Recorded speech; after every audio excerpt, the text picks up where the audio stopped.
I believe in miracles and I manifested it that now I have a place in England, Italy, 3 in Bali, and I'm buying a place in Costa Rica. I had absolute torment and abuse all my life, at home and at school. Because at school, I couldn't sit in a class. They thought I was stupid.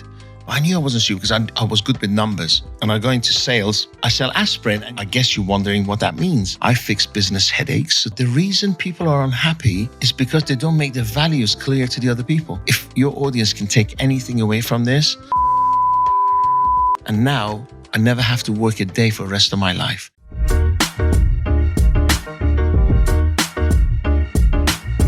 In business, there are people who can sell you a product. And then there are those who can show you the deeper truth that success isn't just about numbers.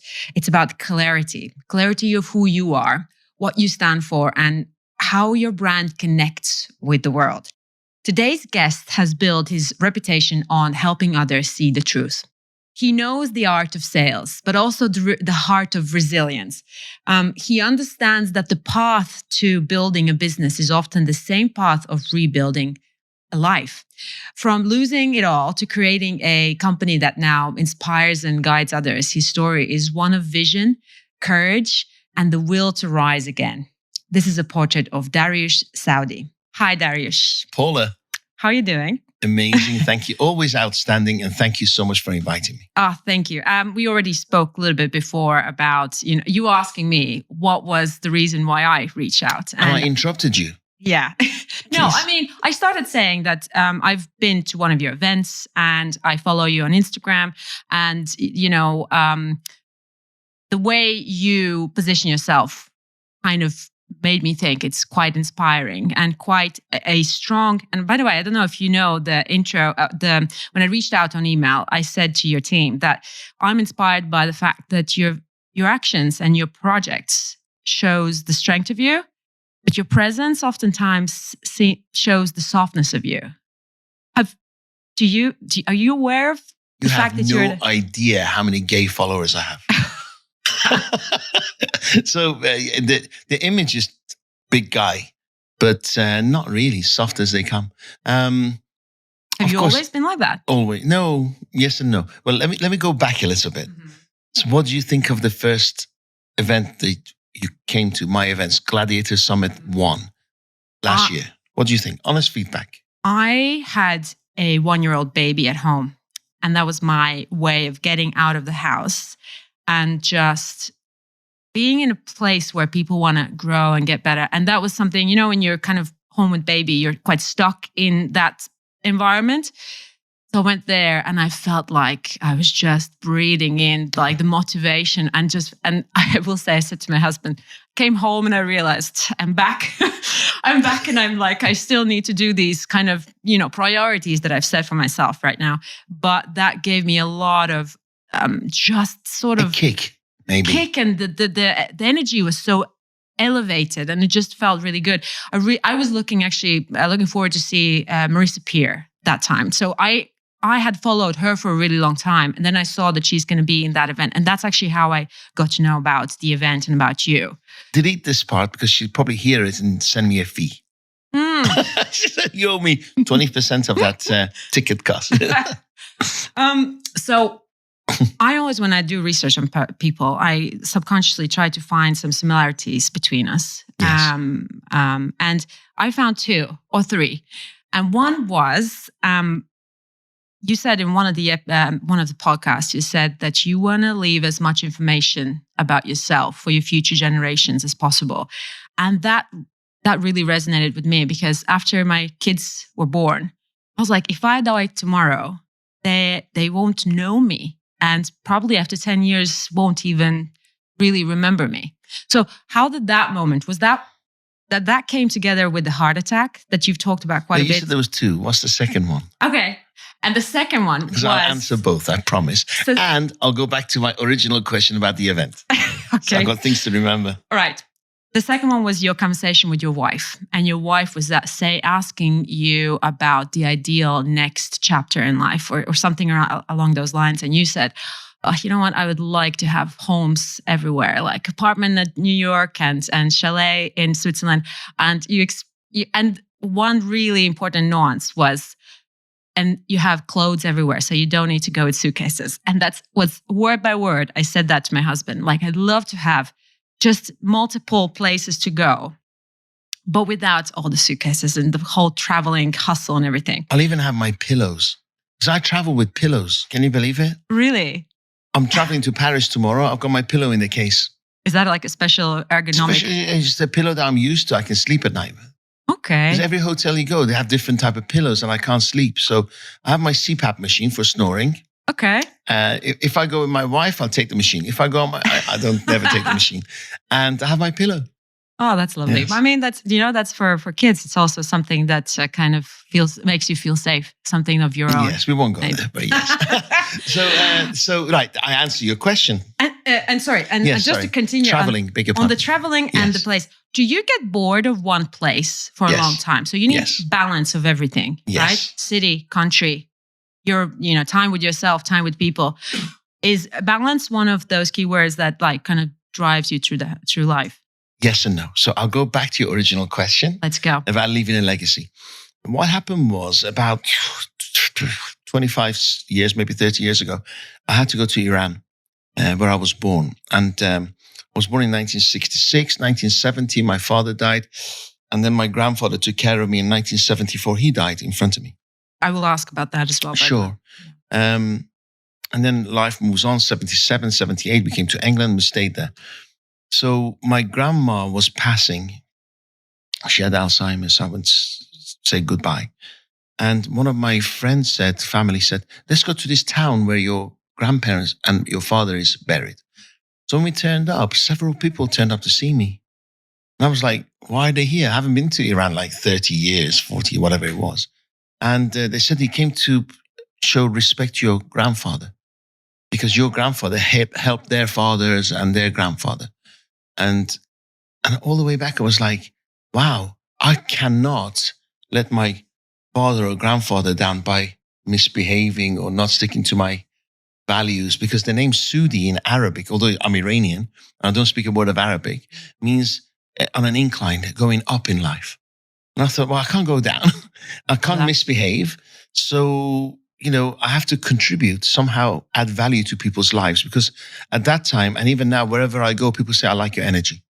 I don't know what that is. Honestly, I think because I smile all the time. And I go on courses around the world and people come and say, thank you for being on this course. I like your energy. I was like, who are you? Because I was 10 rows back. And there was no interaction. They liked my energy. So I thought, if this is God's gift to me, I don't have many gifts. If this is God's gift, I might as well use it to inspire people.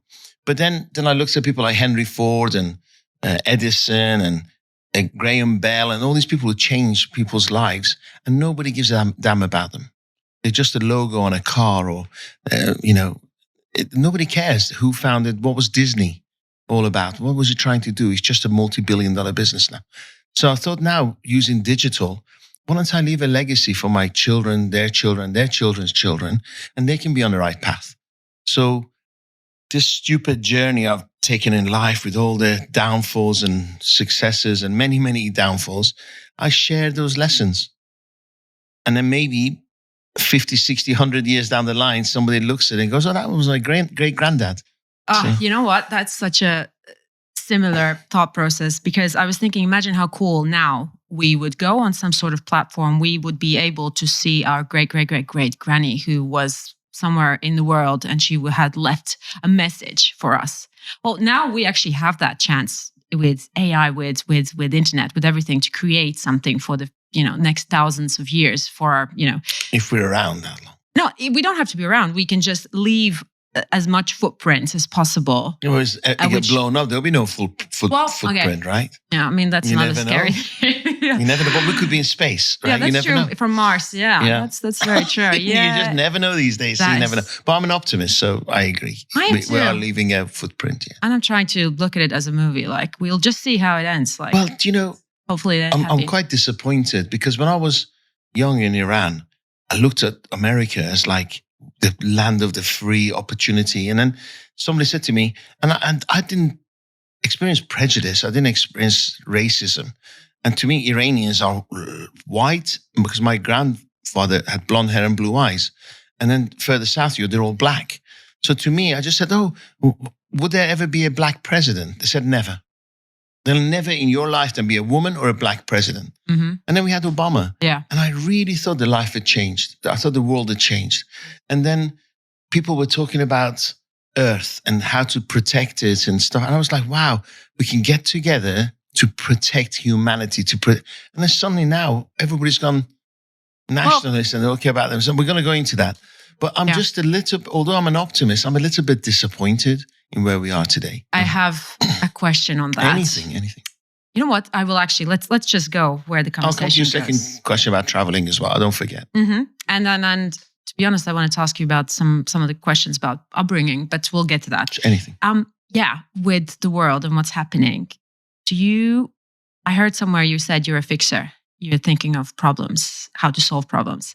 How do you tolerate the helplessness of big situations that is unraveling in front of our eyes? Like, sometimes I think the most people are affected are those who don't like the helplessness feeling. And then you're like, what can I do? How can I? And then nothing is sort of fixing it. Is that sort of how you as well feel in situations like that in a bigger scale? Sure. Well, I studied wars. I have a passion about history. And I studied Second World War. And I was led to believe that a small minority of Germans controlled 30 million German population.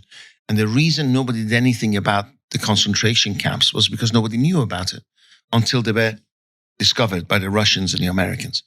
What I'm disappointed is that now it's in our face and nobody can do anything. And it's sad to think. By the way, I like to make the same. I have Jewish people in my family. I have Baha'is, Christians, and Muslims. We all get on. Mm-hmm. And in Palestine, there were Jewish, Christians, and Muslims all got on. Mm-hmm. So until people were displaced and other people moved in.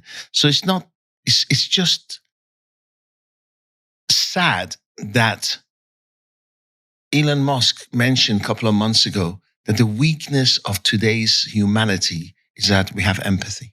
And it's interesting. Do you remember that comment? Yeah. And I was like, are you serious? The fact that we care is a weakness? And I've thought about it so much in the context of last couple of years, but even recently with Charlie Kirk, he was also saying that he doesn't believe in empathy. Although, I feel for, no one deserves any sort of, violence like that. But I was thinking, I almost think there's two types of people.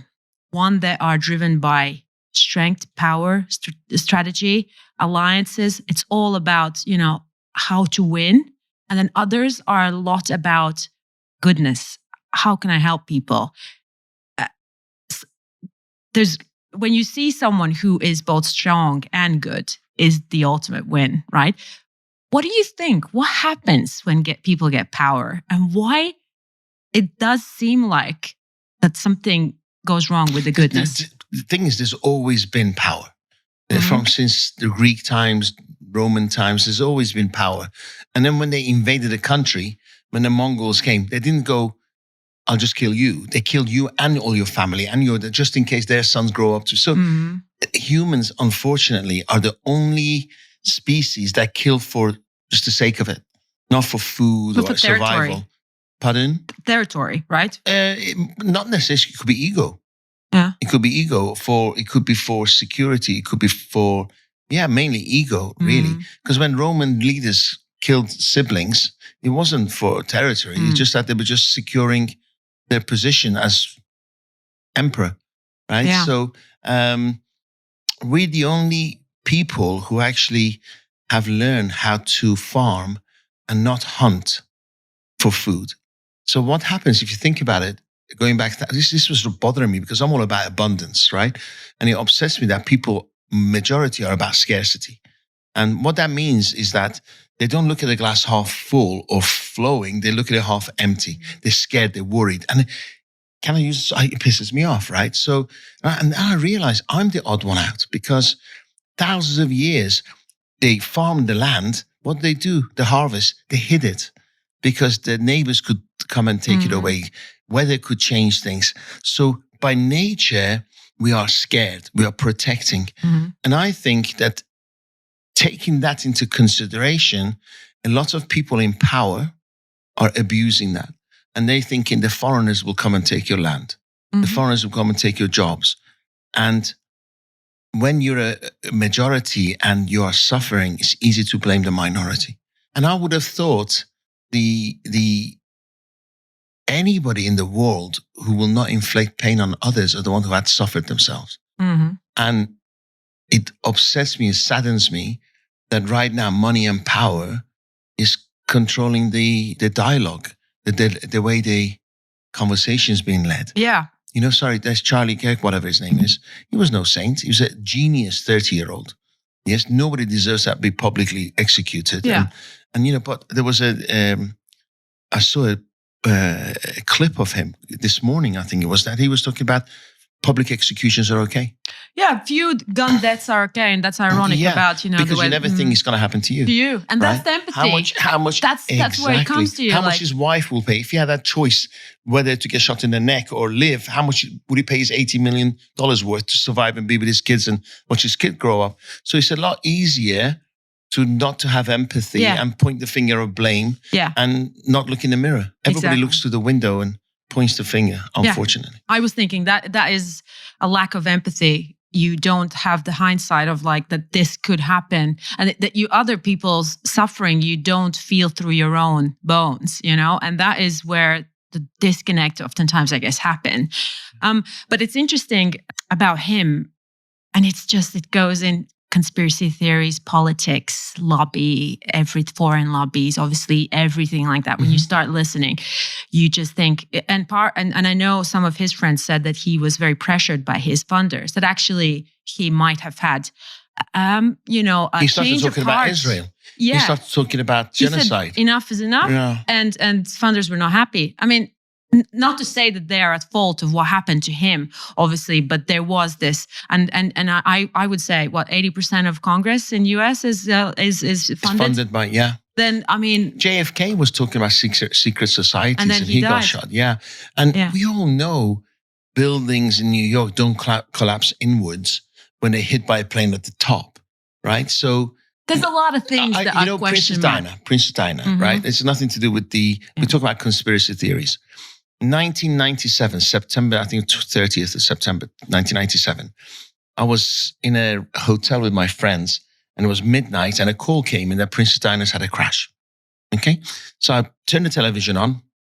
I said, her partner, Dodi, has died, but she's okay. She's sitting by the car talking. Okay. And then my friends are saying, she's fine. I said, just wait. And then there was a British foreign minister called Robin Cook, and he cancelled his flight from Far East to England. And I said, something's not right to my friends. I said, something's not right. And then the news came, she's not well. Then 2 hours later, she died. I couldn't believe it. I said, this is impossible. This is impossible. I flew from Scotland to Paris and I went to the site. Okay. And it is impossible that on a Saturday night at midnight, there was no witnesses, that it hit the 13th pillar. Nobody saw anything. The car that it hit, nobody found the car. The people who were in that tunnel, a couple of them committed suicide in a farm. Yes. And then people were saying, let the dead be dead. Just don't talk about it. Let it move on. Yeah. Move on. And it's right, in my view, that she was murdered. She even said it on television that I'm going to die, get killed in a car crash. And people don't want to talk about it. Yeah. Because it's happening all of the time, everywhere. And it breaks my heart because good people should have a voice, right? And too often they're being suffocated. I've had warnings. I've had warnings from Meta. I've had warnings from Google. Take my sites down. I think take it down. Probably give me more free time, right? But I'm not going to say nothing because I'm scared. Yes. And if I'm going to give targets, it's okay. I'm a gladiator. My followers are gladiator. And they go, he went down fighting, right? He didn't go down like a mouse. Scared. Do you still have these human emotions that, fear? It sounds like you kind of disregard fear, or try, even if you have it, you just go past it. Do you have I've nearly died shame, twice. guilt, all these I've had 2 heart attacks, right? So before that, I thought I was a robot or something. But when you see your heart being operated and you think, hello, I'm blood vessels and I'm a human being. This is all very fragile. Also, I've witnessed deaths on my close family members. So then you think, what's it all about? If you're really, really famous, Muhammad Ali, my hero, you die, you're in the news 2 days, and then your history. So what is it all about? Really, what is it about? Your family? Dinosaurs were on the planet hundreds of millions of years.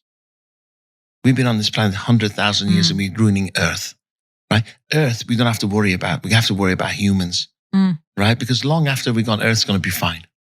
Maybe a billion years ago, there was humans and we destroyed ourselves. You zoom out. We're nothings. We just think we're something. Yeah. Because our 3-dimensional stupid brains can't imagine that we could have 50 dimensions. Right? And also it's interesting, now science talking about how we always think of the worst scenario. And it's like, what if everything turns out better than you thought? Like it's always, what if it turns out worse? And it's actually, always turns out better. It's like when you look at the graphs on a chart of a shares prices, if you're daily trading, so your emotions go up and down with the data. But if you actually look at a period of time, it's a good company. It always goes up eventually. Yeah. Right. So, and it's like life. If you look at it minuscule, second by second, Buddhists say life is about suffering. Life is suffering. Yeah. Right. You wake up. Nobody chose. You didn't think I'm going to be the next one out. Right. You have no choice. You have 2 children. I have 4, and gave birth to them, and they go, oh, hello, here we are. And they start crying, and the mom leaves them, and they suffer pain and loss and love. And it's all about suffering. One of my favorite sayings is, I suffer, I learn, I grow. Well, and I die. But it is, I guess, the process is through that resilience kind of, and through that pushback, I guess, that life gives. There are these like big growth moments, right? Only for a small percentage of people, because majority of people, I was brought up around women, and I'm sure you know women's intuition. Let's talk about that. Because I still haven't answered your second question about travel. I'll do that, and I'll come back to the women. Okay. But we could go on. I think so. When I see people, I see pain. It's really horrible. They go, hi, and I can see their pain behind the hi. I can see they're hiding something. The guy who's aggressive is the guy who's insecure. The guy who's, jealous is the guy who lacked love. There's all sorts of things, right? So I see that, and it hurts me. So after a while, you become an introvert. I've become an introvert. So the Gaza situation has upset me so much, I don't do business anymore. I'm semi-retired, because what's the point of it all, right? So I make an extra $100,000 or $1 million. So what? The fact is that there's people right now dying, right now, children who didn't have a choice because they were born on this side of the line, they're being killed, right? And the guy who was born on that side of the line is going to go to heaven. What BS is that, Totally, yeah. Where you're born, it dictates where you go, hell or heaven. It's this, we have to fix this. But the thing is, our children are going to fix it. I think so too. This mess is old white men. Yeah, there was. No, really, I they're saw that. all white, miserable It's been for the men. last how many years? It's been led by men. There, maybe women should come out. Maybe they should, honestly. Or young generations. 100%. You make better leaders. 100%. Because you think about society. You think about the group. When we're cavemen, I used to go with my mate, and we used to go and hunt one animal, bring it back. But then you guys sat in the village, and you talked, and you communicated, you nurtured, and looked after people. There was a joke that if women would lead the countries, there would be no wars. There would just be countries not talking to each other, or something along those lines. That it would be just passive aggressiveness and like silent treatment or something. Long moods. No, but they only talk to each other when all the stars are aligned. Yes, and there's no full moon, no nothing. Exactly. You were saying something. I'm just thinking. Should we go to Should I go to travel? I didn't answer your travel question. Do it. Yes, do that, and then. Let's see. I'm dyslexic. So dyslexia is a weird thing, because at school, I couldn't sit in a class. They thought I was stupid. But I knew I wasn't stupid because I was good with numbers. So, but anything that was letters and words, I couldn't sit there. So I liked variety. I liked change. And I go into sales. And in sales, I met different people. I sold different products and services. So I liked that. And then part of me, because I was born poor, was that when I'm rich, I'm going to travel. I only flew on my first plane when I was 15, 14. So, and to me, is a luxury. So I always thought I want to have lots of cars. I want to have a car for every day of the week. That's a sign of wealth. I have 15 now. So I travel twice a month. Yes.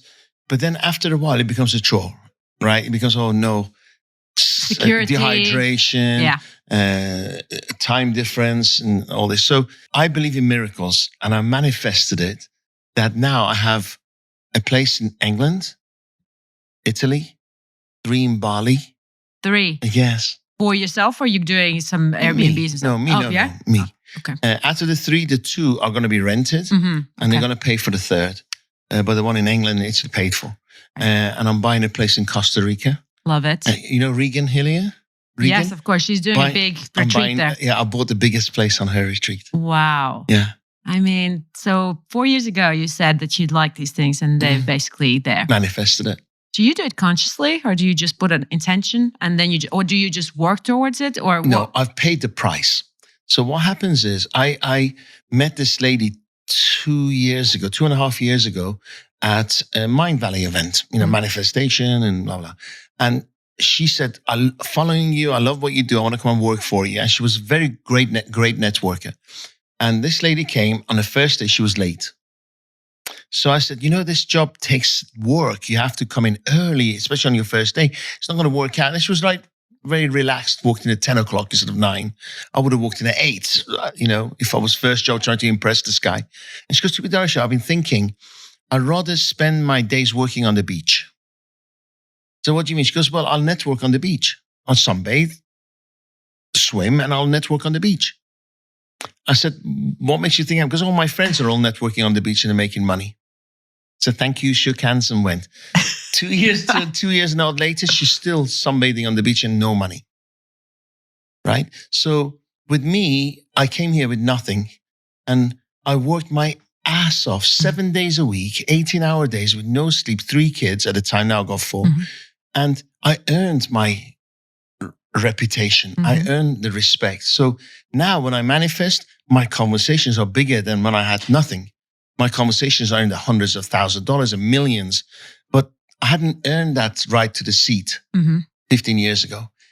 Would you consider yourself a visionary? So I was just thinking, by the sounds of it, you are a serial founder. So it sounds like you are the visionary, the creative mind. And I think on one of the podcasts, you also said that there's a sort of like you like to build, but there's a point where you just need to go to a new one. If I'm not mistaken. I'm blessed that my son and my ex-wife are farmers. So what happened? I'm a hunter, they're farmers. So what I do is I have an idea. I don't care if it loses, I'll move on to the next one. But if it's a good idea and he's got some legs, my son comes and says, Dad, move on to your next project. I'll take care of this one. That is. So I'm blessed. Otherwise, I could never be a farmer. I could never run successful businesses because I get bored, right? So to answer your question, I'm a thinker, overthinker. I don't know if it's a blessing or a curse. This damn head of mine is thinking even when I'm asleep. I can think clearly when I'm sitting in a coffee shop in Milan. I can see clear when I'm sitting overlooking Hyde Park or Central Park in New York. I don't know what it is. I love the energy of people as long as they're not talking to me. I don't need to meet any more people, right? Because when you're in certain, I like to think I live with an open heart. I'm a big softy, really, okay? And when you live with an open heart, it's going to get kicked a lot, taken advantage of, stolen from, lied to. But I made a decision somewhere along the way that I'm never going to live with a closed heart because I've met people. I wanted to ask you, and then maybe it might sound a bit poetic, but I was just wondering better rhyme. It won't. But I was just wondering, did the heart attacks sort of opened up your heart chakra? Was that then, or was it always like that? Yeah. No, I always had an open heart. But what happened was, when they come and tell you that you're probably going to die, it's pretty serious stuff, Profound, right? Yeah. And then percentages were against me, but I knew I didn't have a fear. I didn't give a damn. But I just knew it wasn't my time. Then that's the time to reflect. And I thought, hang on a second, what are my values really? Okay. I don't like England. It's raining all the time. I feel prejudice against me. All it from the day I arrived, I felt prejudice. Oh, I have a question onto that day. And I thought, you know what? I didn't drink at the time, right? And I socially drink now, but at the time I was into sports. I didn't smoke. I didn't fit in. I was a salesperson and I didn't fit in because everybody went to the pub, drinking culture and stuff. I just didn't fit in. And I didn't enjoy the industry I was in. I didn't enjoy the suppliers, my partnerships with people. So I wrote my values down and I reflected and I thought, you know what? The reason people are unhappy is because they don't make their values clear to the other people. Clarity. And they don't draw the line. So what happens is if I form a relationship, a business relationship or a personal relationship, and I don't tell you what my values are, and I don't tell you what my boundaries are, it's not your fault if you're going to step all over them, right? Yeah. So people walk around pissed off because other people don't know their rules. Exactly. Yeah. So it's teach whose them how fault to is treat it? you. Opposite. Correct. So what I do now, when you come to my company, I have a value book. It's like my Bible or Quran, and I show it and say, these are my values. Be clear with them. Are you happy with this? You say, yes, okay, let's see if we can work together. Can you alignment? If you're not aligned, one shot, I remind you, second, you're out. Yeah. So I fired billionaires and they go, do you know who I am? I said, yeah, but do you remember this? Not good vibes. I don't give a damn. And the funny thing is, the moment you get rid of shit in your life, 2 great clients come, 2 great relationships happen. That negativity blocks huge amount of positivity. But people have a fear of loss. So they hold on to destructive relationships and draining things. Yeah. I think I should be a poet, really. I think you can do it. Yeah, I think so. Quite deep stuff. It's inspirational. I mean, you're a motivational speaker. Paula, it's you're getting the poetic side out of me. You know what? I want to ask you first question that I always ask a guest. It's on the other side of the podcast. It's the first, but we're doing it 7th. We are doing it. Yeah. Okay. I like to be the first to happen to. Yeah, no, it was as conversations go, they just flow in directions we don't know. That's rhymed, actually. Yes. Can you please mark that in your video when you're editing? Paula rhymes. I want to ask you about... What was it you said that rhymed? I mean, you can't remember, can you? No, we'll have to go back. Do a little remix. Alzheimer's. So I want to know about your upbringing and about, and you've talked about a lot about it, and you already mentioned a little bit. So you are British Iranian. Do you feel more Iranian? I'm fully Iranian. No, you're not British. I thought, British passport. You're raised. Yeah, I'm westernized, but I'm Iranian 100%. Because I wanted to ask you about the culture. How do you identify yourself? Like, how do you feel? I just hope people don't ask me that question. Because, I mean, you the are moment they say, where are you from? I'm like, I've got 5 minutes. Yeah, exactly. Yeah. Because it just feels like there's a lot of the accent is quite British.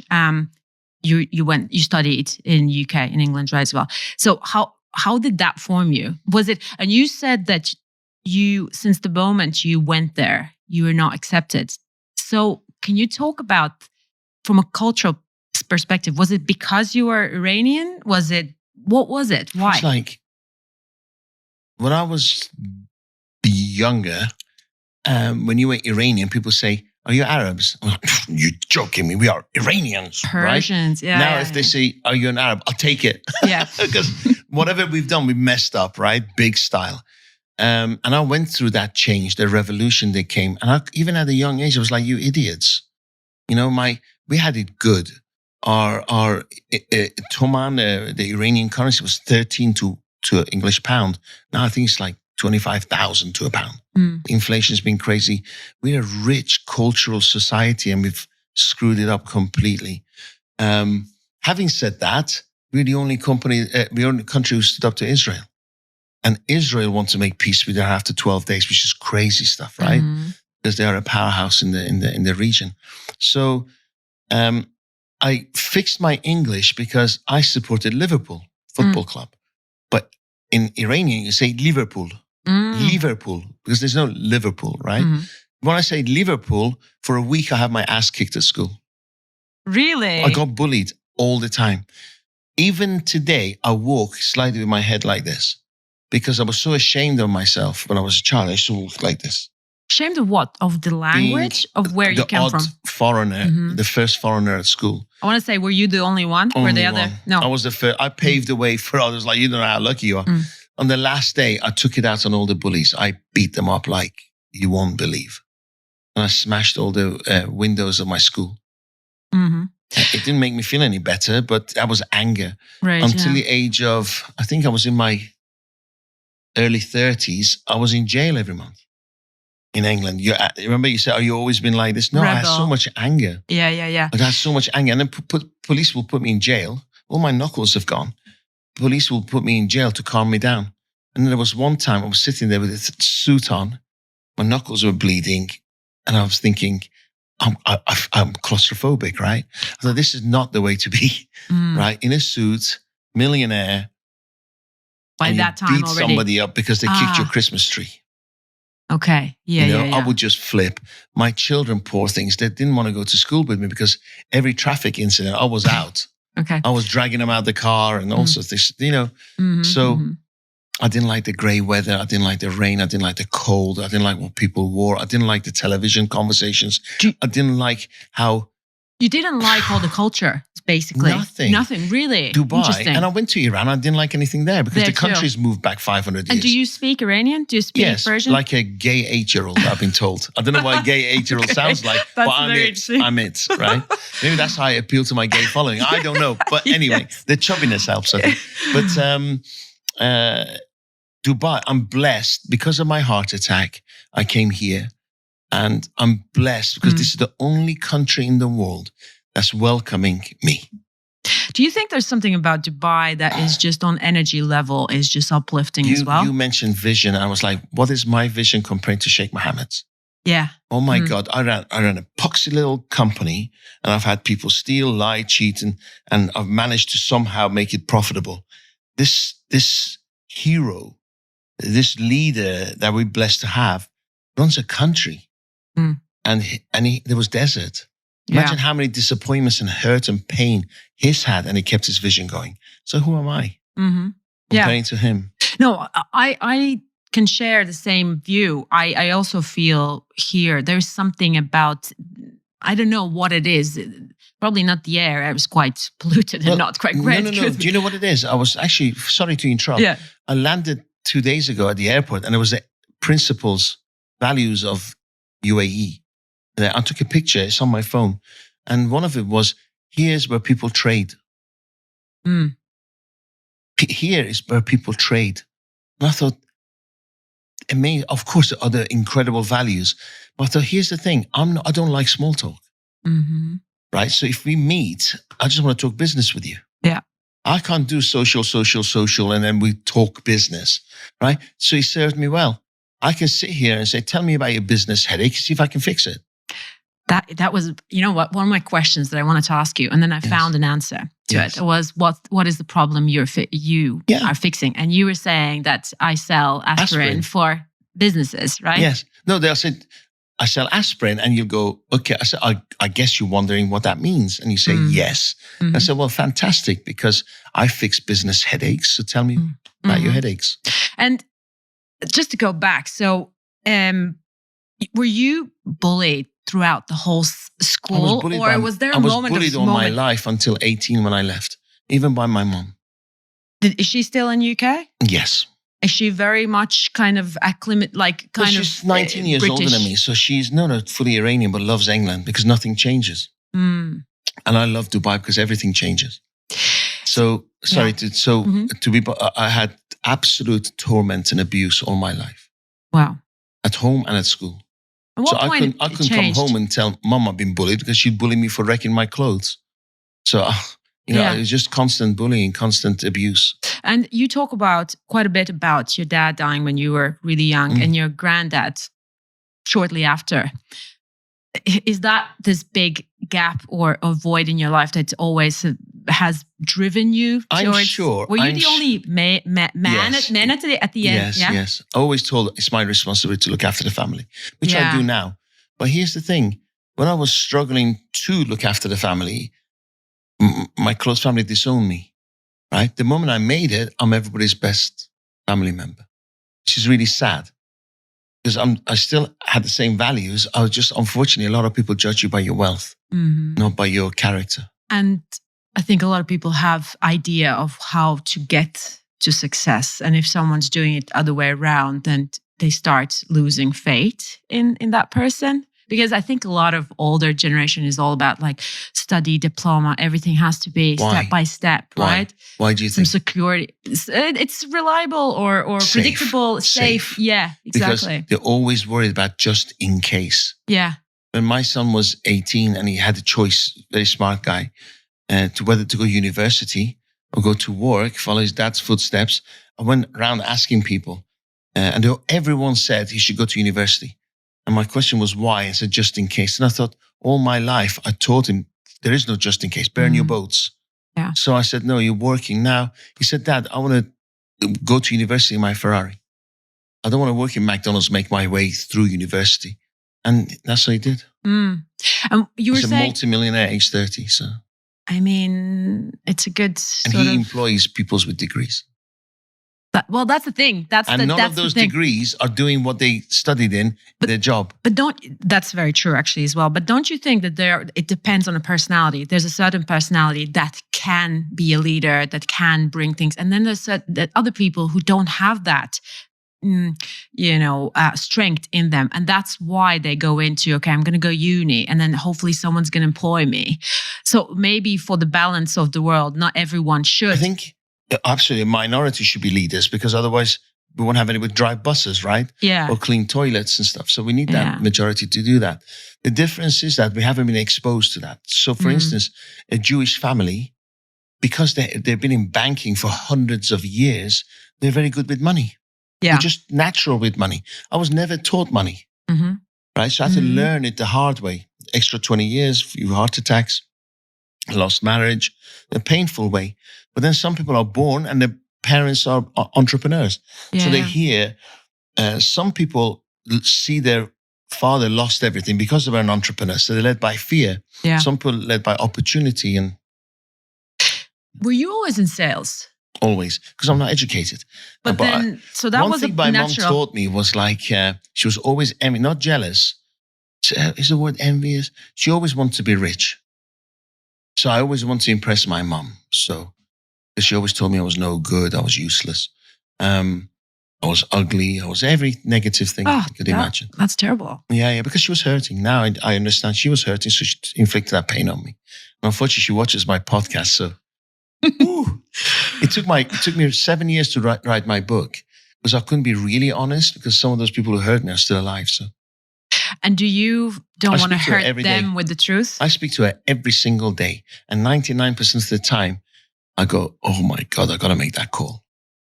But I'd rather make that call and she's alive than never be there. So. And now I'm the perfect son, because I provide. Yeah. See? I mean, getting rich or being rich is probably most of people's idea of ultimate success. And I think what Jim Carrey said, if only you get there, you realize it is a great thing to have, but it's not going to solve all your problems. Doesn't make you right? happy. I tell you what, it does bloody help to solve your problems. Exactly. It gives you choices, right? Opportunities. But if you're insecure, you'll always be insecure.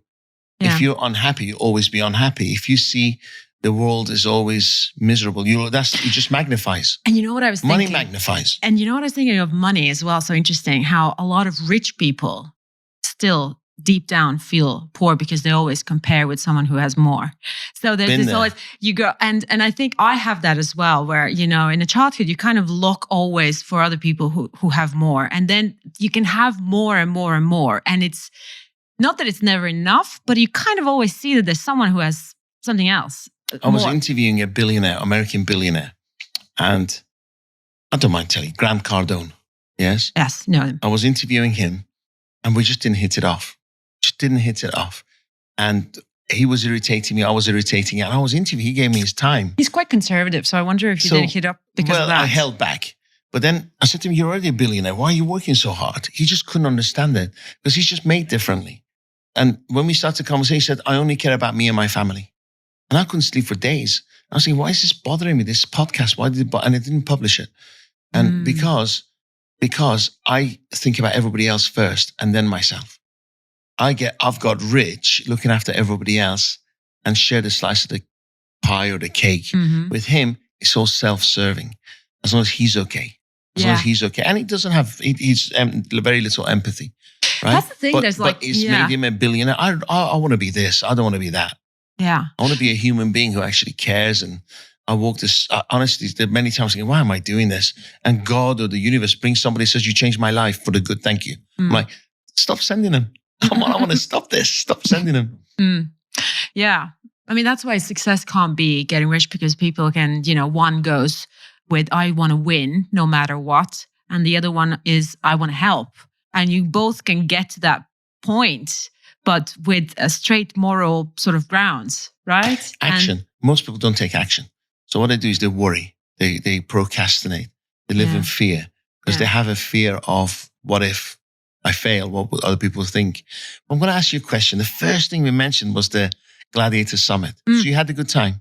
I loved it. You never showed up for the second one. What happened? Because we went, do you know what happened? That day. Actually, they called me multiple times. And I was like, that's a good persistent, like, when can I call you? 3,000 people came. I don't remember why. I don't remember why. I don't remember. Put it in your diary. 10th of January, 2026 at Banyan Tree. Only 600 people. The best lineup I've ever had. I love it. I have the most amazing lineup, and there's a concert after party. I love it. I will definitely go. 10th of January. I just love places where like-minded people meet, where everyone has, either someone comes to just absorb the vibe, the energy. The vibe, yes. Exactly. Where, someone kind of tells you and tries to feed you like everything's possible, everything's possible, everything's possible. And for me, I'd rather hear those things instead of, be careful, don't everything do this, is very scary, don't. And so it really depends on where you kind of put yourself and feed your mind. The summit, because I've been to so many events that I didn't feel they were heartfelt. They put you in an insecure position, the vulnerable position. They sell you a course. So in my events, we don't sell anything. I don't know if you noticed, we didn't sell anything. Yeah. It's just me. It's up to me to make sponsors and ticket sales to pay for itself. It's not up to me to get you for free or cheap and sell you something. Okay, I don't do that. And my followers love that. The fact that it's from the heart. And also, if you remember, it's lots of entertainment. So mine is edutainment. So I don't think there's another event in the world, and I've been all over the world, does what we do. And there's something called infotainment as well. So you get some knowledge in it, but in a entertaining way. Yes, correct. Yeah. And you know what else? There's something else about people when you see who've made it. Just being in their presence somehow just feels special. And I don't know if that's just, the years of kind of. No, I think what it is, they're aligned. We all vibrate. Yeah. Right? Yeah. When you meet somebody of greatness, whatever that is, their actions, thoughts, the way they are, everything's vibrating in the same level. So they become powerful. So for instance, when I arrived here, I had $700 in my pocket, right? And I was teaching people how to be rich, but I was poor. So what I was saying and how I was living, they were clashing. So I was flat.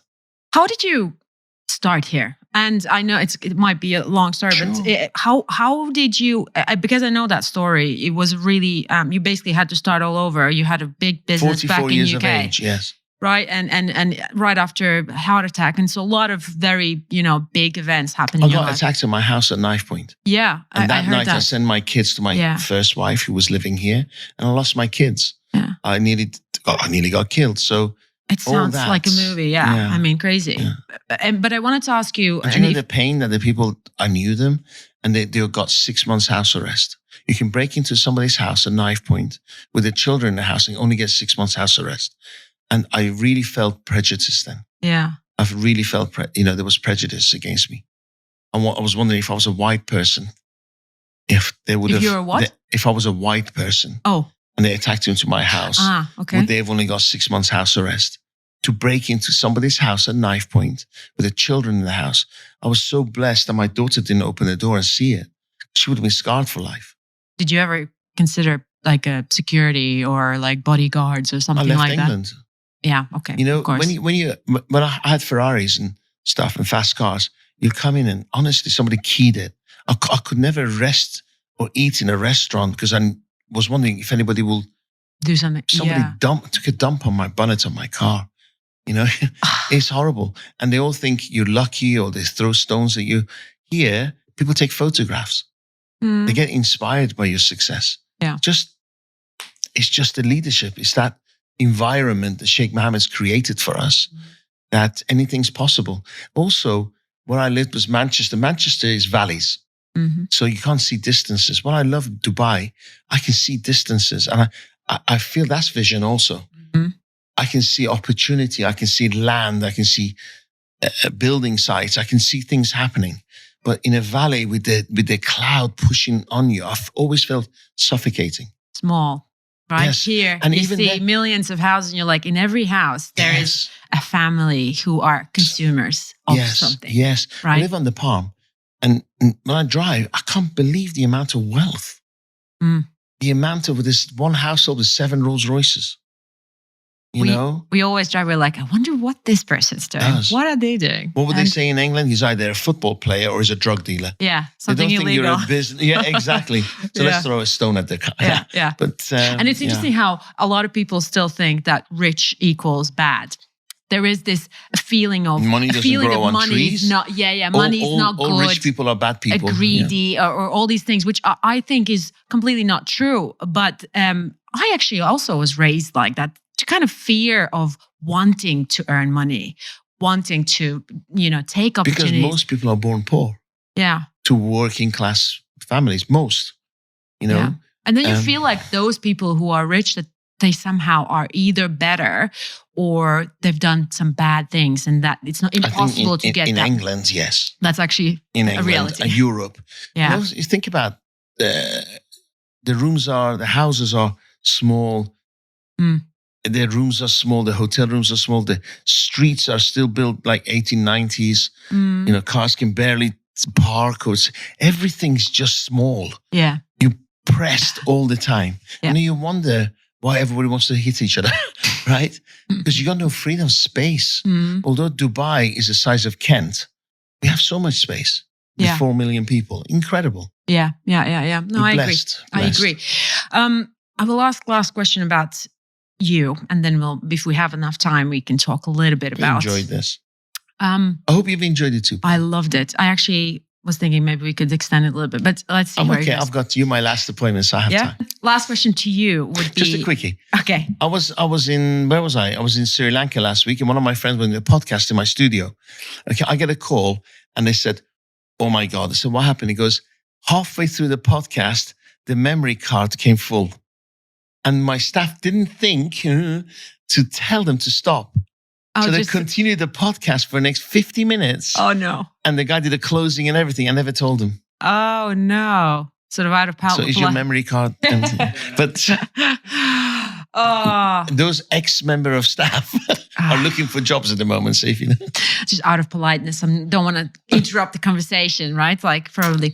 I wanted to ask you, I was thinking of questions that I did not hear on other podcasts that you were talking about. And I never. Size 10 shoes. Okay. That's never good only to asked me that know. question. Good to know. No, but what do you do for fun? Make music. Mm. Before coming here, I was mixing music for the summit. Being Iranian blood, we like looking after people, right? So the moment you go to Iran, the first thing is you come into the house, they put music on and feed you. So something inside me can feel the way a prospect feels when they make a call. So if somebody calls here and somebody starts selling to them, I know how the other person's feeling in that conversation. When they enter a store, I know what they're thinking. So when you go into a store, I know what you're thinking. When a salesman approaches you, you're thinking, he's going to ask me how I am, and I'm going to say, it's okay, I'm just looking. That's me to the T. Right? Mhm. So if I can read your mind, I can create something to dance with you in harmony. So if you come to my store, I will teach my staff to say, stand in a certain way, give you the distance and ask you, welcome, have you been here before? Mm. Are you here just looking? Mhm. And you're going, yes. And Yeah. I'll teach them what to do to control your mind to move you to the clothes that I want to sell to you. Wow. Instead of going, do you want to spray this perfume? And you go, no, it's okay, I'm in a rush. Yes. Yes. Or you're going down Marina, somebody shoves a menu down your throat. Yes. And you go, no, it's okay. They just haven't thought about communication. So what I enjoy doing, I know, I was shame you didn't come to my second summit, because there was, I think, almost 3,000 people turned up. And within 5 minutes, I had them crying.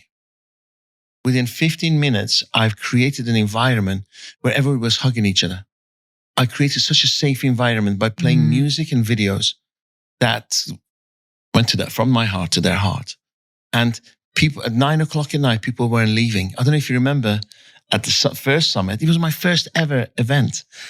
People weren't leaving because they felt so safe. I never knew that it was a first event. It didn't feel like it as well. Because previous ones, 30 people. I used to do monthly 30 people events. And somebody said, and I said, I'm tired because I have to give a lot to these 30 people. I said, you know what I'll do? Because it was 3,000 dirhams and above ticket price. I'll drop the price and open it to a bigger numbers, fully booked. I don't give discount. I don't give anything away. I don't do any freebies, full price. 3,000 people, and we're fighting outside to get in. But you also get a really good lineup, right, with people and like with sort of diversity. People phone me up and said, you know, I'm one of the top 5 speakers in the world and I charge. I said, goodbye. I said, people are paying me. My second summit, all those speakers paid me to speak on my stage. Of course. I mean, if it's a platform like that, you want to use that, right? Well, there was no platform. It was my second event ever, right? So but it's confidence. That goes into what you're doing. And I actually want to go a little bit back. So when you moved to Dubai and you had to start from scratch, so what was your Paula, what was your thought process? Paula, you run a business. And 2009, we've hit recession. You can't fix anybody's business if they're making money. So when people said, you're crazy going at this time, I thought it's the best time because people have headaches, right? Mm-hmm. I remember I had properties and land here when I was living in England. There was this guy who couldn't speak English, an agent, had 3 phones. And as you were walking through the apartment, the price was going up. Mm-hmm. It was this crazy times in Dubai. So when the recession came, those phones didn't ring. Mm-hmm. So I'll go and say, if I can increase your business by 30%, if you do exactly what I asked you, would you give me a commission, 30% of that 30%? They say yes. And if I don't deliver, I'll give your money back. But then because I have rent to pay, you have to pay me up front. And they go, okay. I didn't say I had rent to pay, but that's what I was thinking. And 15 years on, I still don't give credit. Every client of mine pays me up front. Mm-hmm. Wow. It was a good discipline. I listened to people and say, oh, you never get paid in Dubai. So I never had a problem. Because I get paid up front. At that point, was it straight away clear vision of what you're going to do? Or was it a while for you to like kind of juggle? Clear vision of eating today and paying the rent tomorrow and school fees and food on the table. It's desperation. Yeah. Then I realized there were times that I was showing desperateness. People were saying, why are you so aggressive? Because my kids need to eat. You know, it was like that. Yeah. So, miracles happen, Paula. I had a Ferrari 458, white Ferrari with a black roof on my vision board. And I hit every goal on my vision board I set. And I had postcards and vision boards I looked at every single day. Because the environment, I lived in a maid's room, right? So it told me I was an idiot. So I had to visualize having that house, the boats, and da. So within 6 months, I achieved every goal apart from that white Ferrari with the black roof. And then I was like, God damn it, I've got this, I've got that. I live in that neighborhood. I've got this now. Kids back in school. I haven't got this white Ferrari with a black roof. And then somebody on LinkedIn messages me. I said, we have a car club. Can I come and see you? You pay 11,000 dirhams a month and you can have a selection of cars to drive 1 or 2 days a month. Came in, opened it, white Ferrari with a black roof. So I said, I'm in. And then for a couple of months went by, I was like, I've cheated it because I don't own it. 28 days, some other idiot's hammering this car. And then the owner phones me. I said, Dariush, you've been amazing. You become a friend now. I'm shutting this business down. I said, why? He goes, well, because everybody's got Ferraris, right? I said, what are you going to do with the Ferrari with the black roof? He said, don't know. I said, would you give it to me? And I'll pay you when I can. He goes, here's the key. Wow. So within 2 months, I was driving a white Ferrari with a black roof and paid it off in 6 months. So how long time from you coming here to getting to that point of all the things? It seemed like eternity. I was talking to my wife this. I said, actually, about 4 years. For 3 years, I was doing visa runs. There's Oh. nothing more humiliating than going past Oman border and the same woman goes, You again? "Are you a tourist?" Yes, again, yes. And every time, 3-hour drive, I was like, this is the most embarrassing situation. But I was so busy paying things. Yeah. I couldn't live. And then one of my clients said, I'll sponsor you. Thank God to him. And then now I didn't have to do the visa. And that means extra 2 days of work. And everything was calculated to the minute, Paula. I woke up at 5 I still do. I wake up at 5 in the morning. To go your to 5 bed a.m. disciplined. club. Yeah. Sometimes 4. Do you wake up yourself or do you wake is that up myself? discipline? I notice as I'm getting older, sleep becomes less. Yeah, there is something about that 5 a.m. people like being awake before everyone else. I'm in the office at 6, 7. By the time they come in, I'm leaving. I don't want to meet people. I don't want to have conversations about memory cards. It sounds like you have these moments and then you bounce back. And what you were saying... I'm done with those yo-yo moments. I'm done. Okay. I'm you've set yourself to enjoy now. Yeah, more or less. Or can you not work? I teach people. I'm not working. But to a degree, you're still... But do you know what work moving. is? Carrying bricks up a building, scaffolding or washing windows 50. That's work. My work is talking and thinking. It's embarrassing to call it work. I'm disciplined. I worry for my clients. I used to. I say, I'll take your headache away. So let me have your headaches. What is Paula worried about?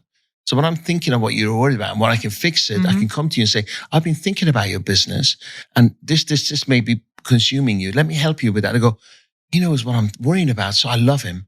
Yeah. And relationships are built when people think you think like them. You worry like them. So when you're saying that you're not working, you're not constricted to like a certain time or any agendas. No, you rich. kind of, whatever you want to do. You can do whatever you want to do, whatever you want, whoever you want, however you want. A lot of times, like you said, a lot of rich people can't stop working because that's it, that's in their blood to just keep going. But now you've kind of redefined it to not do what's supposed to do, but only to do what you want to do. I love being tanned. I don't like being white. So, and I love sitting in Seychelles in my infinity pool. But I never stop thinking. So I write a book, I create music, and I plan the summit. But it's not work to pay the bills. I have so many questions now. Because you know why? I'll explain. If your audience can take anything away from this, please study compounding. I knew about compounding 9 years ago, and I started with a small amount of money, and I compound growth, and now I never have to work a day for the rest of my life, and it's all passive. Yeah, passive Learn compounding. But it took me 9 years, and people came and said, "You're an idiot. Take the money out, spend it, buy this, buy property." Yeah. 9 years religiously, every month I put money aside. Now I can't spend money enough. There's more money coming than I can ever spend. I want to talk about without showing off, hopefully. But kind of an inspiring way telling. So Work that's my not ass bad. off. I deserve it. Exactly. But you were saying about vision boards and manifesting and all these things. Did you learn that, or was that like something that you No, intuitively I didn't. knew? Well, or did I because learned a now lot. people My are telling. ex-wife put me through personal development, but I never practiced it. But I was sitting I'm very aware of my internal dialogue, the conversations I have with myself. And when you're sitting and you can't eat, well, my diet was 2 coffees and a sugar donut today. I just had a heart attack. And your That children, is the worst, by the way. Insulin and it's worse. and what's it called? The caffeine bad, and the insulin. Yeah, the bad, whatever. Total dehydration. I kept getting thrown out of hotel lobbies because I wasn't spending money and using the internet. I have such a close emotional association with Mall of Emirates because I used to sit in Borders and use their Wi-Fi. I love that place. They moved it recently, but the old place I loved. So I remember very, very well what it's like to be poor and desperate. However, I don't live in there. So I don't get the feelings. I'm loving being wealthy, but I know how hard it is to be not wealthy. So I never forget. That's beautifully said, because being wealthy brings so much joy to a person, and it doesn't have to be bad. And you can help with that. I help over 65 people every month religiously. I pay. Now, here's an interesting thing. Out of 65, only about 2 say thank you. I pay them every month. Only 2 say thank you. Sorry, are these employees? No. Family and friends. Oh, okay. Only 2 say thank you. The rest just accept. And then if I'm ever late by a day or 2, 10 message me, where's my money? Interesting. Isn't it? Setup. Suddenly becomes entitlement. So easy from being appreciated to entitled. And I'm going to Paris tomorrow to help my family. I take money and help them. And then last time I went, he was like begging balls out. And I phoned them up this time. I said, I'm meeting one member of family. I'll give the money in envelopes, but I don't want anybody else coming because when I left you last time, I felt drained. I have the right not to feel drained. Exactly. Right. So they accepted it. I said, but they were, we want to see you. I said, no, I'll give you money in an envelope. Never heard from them again. So did they really want to see me or they just want to collect the money? So.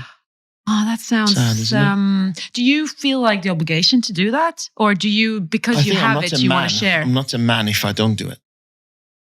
Okay. That's how I feel. Is that like comes from childhood? Psychologists might say responsibility, carrying responsibility, everyone's. Well, I think I was a gladiator. I feel I was born a slave and through battles, I've become stronger, but I'm spiritual. I meditate. Do you? Yes. Can you talk about your meditation quickly at the end of? First of all, I live in gratitude. Mm-hmm. So when I wake up and there's air in my lungs and sun shining, I go, God, it's a bonus. And I sit there for 10, 15 minutes and have silence, stillness, solitude. Is that a habit that you have every day? Every day. I stopped going to the gym. I should go to the gym. I'm dealing with age issues because I'm 60, nearly 60. And I'm like, come on now, you still have something in you. I'm thinking like, biohacking, longevity. Yeah. I've had stem cells and they're amazing, by the way. So, so I'm dealing with this age thing because I always thought 60 was really old, but I don't feel it. So my focus has changed, right? My discipline's changed. Every night I go to bed and I go, well, that was a good day. I've done the best I can. If I don't wake up, and I hope my kids are going to be okay. And thank you. That's my discipline. And I always say, I hope I can help as many people tomorrow as possible. I love that. Let's end on that. Thank you so much for your time. Thank you, Paula. And I was definitely mesmerized by just the way, how great of a storyteller you actually are. And I can Let's do it again. I love this. I actually have, I would love to talk about your views of world and where it's heading and what's happening. It's a separate, huge topic. And it might not be in the same concept of what we're doing here, but I don't care because I'm interested in that. So I might as well, we could do that again. I have 3 million followers and not once I thought about what they want. No, do you know what they all say? 1, I can't believe you're not the macho guy. And 2, you don't worry about sharing your vulnerability because I don't give a damn. I don't give a shit what people think of me because I'm happy with a human being that looks at me in the mirror. Has you always been like that? No, I always lived other people's expectations and I was always unhappy. And I thought, I'm not going to die living somebody else's life. But now I'm in a blessed position and be myself. And you can also be a very strong and loud voice for a younger generation to kind of show that different leaders, you can be strong and keep the moral code also straight, which sometimes is confusing. Oh, should I be strong? Should I be good? And then, I want to be strong. I don't want to. Do you know what I think? Find yourself and be you. Yeah. Screw the labels. Because we're all beautiful jars of jam. We're all beautiful jars of jam. But then we just, for whatever reason, somebody gives us a label. I'm a perfectionist. I'm a this, I'm a that.